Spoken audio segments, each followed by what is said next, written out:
Hello hi, എൻ്റെ പുതിയ വീഡിയോയിലേക്ക് എല്ലാവർക്കും സ്വാഗതം. അപ്പോൾ നമുക്ക് ഇന്ന് ഞാൻ ചെയ്യാൻ പോകുന്ന ഈ ഒരു നോട്ട്ബുക്ക് വെച്ചിട്ട് നമുക്ക് എങ്ങനെ നല്ലൊരു ഭംഗിയുള്ള ഒരു പുഷ്പം, അതായത് ഒരു പുഷ്പം നമുക്ക് എങ്ങനെ ഉണ്ടാക്കിയെടുക്കാമെന്ന് നോക്കാം. അതിനായിട്ട് ഞാൻ ഒരു നോട്ട്ബുക്ക് എടുത്തിരിക്കുക. ഈ നോട്ട്ബുക്കിൻ്റെ പുറമട്ടിയ കട്ടിയുള്ള പേപ്പർ നമുക്ക് വെട്ടിയെടുക്കാം. അത് വെട്ടിയെടുത്തിട്ട് അതിൻ്റെ സെൻറ്ററിലായിട്ട് ഒരു ഡോട്ട് ഇട്ട് കൊടുക്കാം. അപ്പോൾ ആ ഡോട്ടിൽ നിന്ന് ഏറ്റവും വീതി കുറഞ്ഞ ഭാഗത്തേക്ക് നമുക്ക് എത്ര അളവ് കിട്ടുമെന്ന് നോക്കാം. അതേ അവിടെ ഇത് രേഖപ്പെടുത്തി കൊടുക്കാം. അതേ അളവിൽ തന്നെ നമുക്ക് അത് സർക്കിളായിട്ട് റൗണ്ടിൽ വരച്ച് നമുക്ക് ഒരു റൗണ്ട് ഷേപ്പ് കിട്ടുന്നതിന് വേണ്ടി നമുക്കത് വെട്ടിയെടുക്കാം. അങ്ങനെ ആ റൗണ്ട് ഷേപ്പിൽ നമ്മൾ വെട്ടിയെടുത്ത ഈ പേപ്പറിൽ നമുക്കതവിടെ ഇതിവിടെ മാറ്റി വയ്ക്കാം.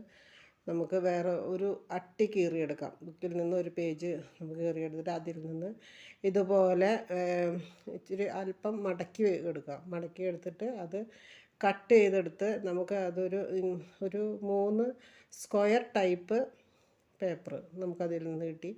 അപ്പോൾ അതിൻ്റെ ഈ 2 ഭാഗത്ത് നമ്മുടെ കയ്യിൽ ഇതുപോലെ സ്കെച്ച് പേനുകളുണ്ടാവുമല്ലോ. ഇപ്പോൾ സ്കെച്ച് പേന വെച്ചിട്ട് ഏത് കളറായാലും കുഴപ്പമില്ല, പക്ഷേ റെഡാണെങ്കിൽ കുറച്ചുകൂടി ഭംഗി കിട്ടും.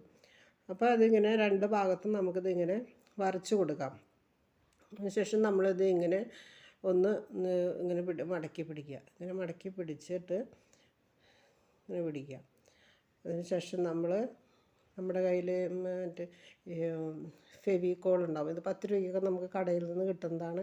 അപ്പോൾ ഈ ഫെവിക്കോൾ വെച്ചിട്ട് നമുക്ക് ഈ 2 അറ്റം കൂടി ചേർത്ത് നമുക്ക് ഒട്ടിച്ചെടുക്കാം. അപ്പോൾ ഒട്ടിച്ച് കഴിയുമ്പോൾ നമുക്കത് ഈ മോഡലിൽ കിട്ടും. ഒരു പെറ്റൽ നമുക്ക് കിട്ടിക്കഴിഞ്ഞു.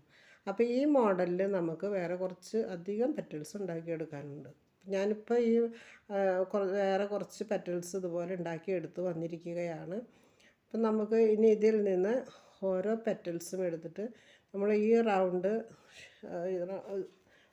പേപ്പറിൽ നമുക്കതിങ്ങനെ ഓരോന്ന് ഗമ്മ് വെച്ച് ഒട്ടിച്ച് ഇങ്ങനെ കൊടുക്കാം. ഇനി അതിനോട് ചേർന്ന് തന്നെ നമുക്ക് അടുത്ത പെറ്റൽ നമുക്ക് ഒട്ടിച്ച് കൊടുക്കാം. അപ്പോൾ അതിങ്ങനെ നമുക്ക് ഓരോ പെറ്റൽസും നമുക്കിങ്ങനെ അടുപ്പിച്ച് ഒട്ടിച്ച് കൊടുക്കാം. പിന്നെ ഞാനിത് മൊത്തം ഇതിൻ്റെ റൗണ്ട് ഷേപ്പിൽ ഒട്ടിച്ച് കൊണ്ടുവന്നിരിക്കുകയാണ്.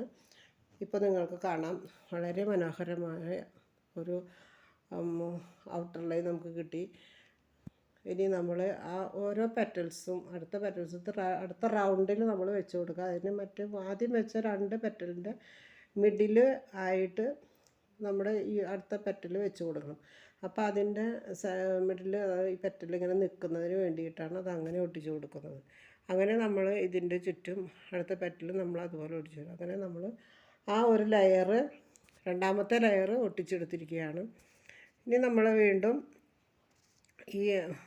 ഇതിൽ വീണ്ടും 3ാമത്തെ ലെയർ ഇതുപോലെ തന്നെ ഗമ്മ് വെച്ച് വീണ്ടും ഒട്ടിച്ചു കൊടുക്കുക. അങ്ങനെ നമ്മൾ ഇതിൻ്റെ ഉൾഭാഗം ഫുള്ളായിട്ട് നമ്മളിങ്ങനെ ഈ ഓരോ പെറ്റൽസ് വെച്ച് ഒട്ടിച്ചെടുക്കണം.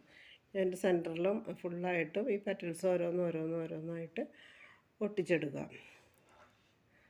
അപ്പോൾ ഇങ്ങനെ ഒട്ടിച്ചെടുത്ത് കഴിയുമ്പോൾ ഇത് കംപ്ലീറ്റ് ആയിട്ട് ഞാനിപ്പോൾ ഒട്ടിച്ചെടുത്തു. ഇപ്പോൾ നിങ്ങൾക്ക് കാണാവുന്നതാണ്, നല്ലൊരു പുഷ്പം തയ്യാറായി കഴിഞ്ഞു.